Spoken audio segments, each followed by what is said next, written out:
Good evening friends, मैं Aniket Meshram liberty news Bharat में आप सबका स्वागत करता हूं। तो आज हम देश और दुनिया की खबरें सुर्खियों में जानते हैं, उसके बाद हम इसका विश्लेषण करेंगे। पहला मुद्दा है मोदी हसीना की चर्चा। दूसरा मुद्दा है जलवायु परिवर्तन पर डिजिटल शिखर सम्मेलन अप्रैल में। कर्ज में डूबा पाकिस्तान, 2 दिनों में लिया 130 अरब का लोन। और चौथा मुद्दा है भारतीय सामानों पर 25% टैक्स लेगा यूएस। पहले विषय के बारे में चर्चा करते हैं। प्रधानमंत्री नरेंद्र मोदी और बांग्लादेशी प्रधानमंत्री हसीना शेख ने मुलाकात की।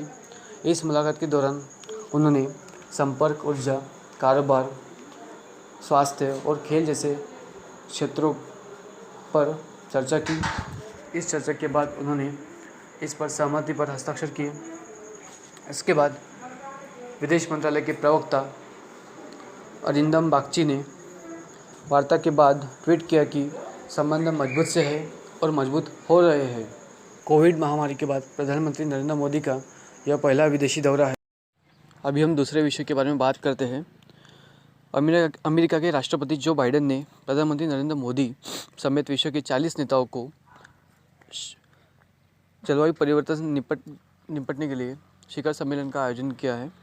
इस शिखर सम्मेलन का मकसद जलवायु परिवर्तन से निपटने के लिए ठोस कदम उठाने के लिए के आर्थिक लाभ एवं महत्व को रेखांकित करना है। बाइडेन ने पृथ्वी दिवस 22 अप्रैल से विश्व के नेताओं को 2 दिवसीय जलवायु शिखर सम्मेलन की मेजबानी करेंगे, जिसमें वह 2030 तक कार्बन उत्सर्जन कम करने के अमेरिकी लक्ष्य की रूपरेखा पेश करेंगे, जिसे ऐतिहासिक पेरिस समझौते के तहत राष्ट्रीय निर्धारण योगदान के रूप में जाना जाता है। अभी हम तीसरे विषय के बारे में बात करते हैं। पैसों की भारी कमी से जूझ रहा पाकिस्तान विदेशी संस्थाओं से लगातार कर्ज लेता जा रहा है। पिछले 3 दिनों के अंदर पाकिस्तान ने अंतर्राष्ट्रीय मुद्रा कोष और विश्व बैंक से करीब 130 अरब डॉलर का कर्ज लिया है।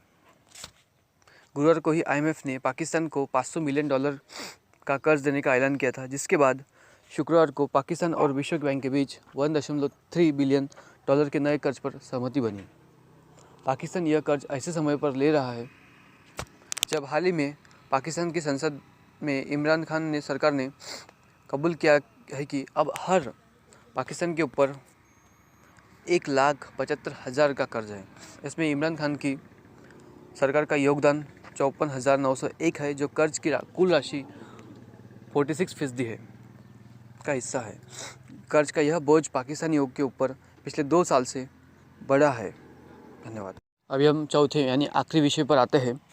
भारतीय सामानों पर 25% टैक्स लेगा यूएस।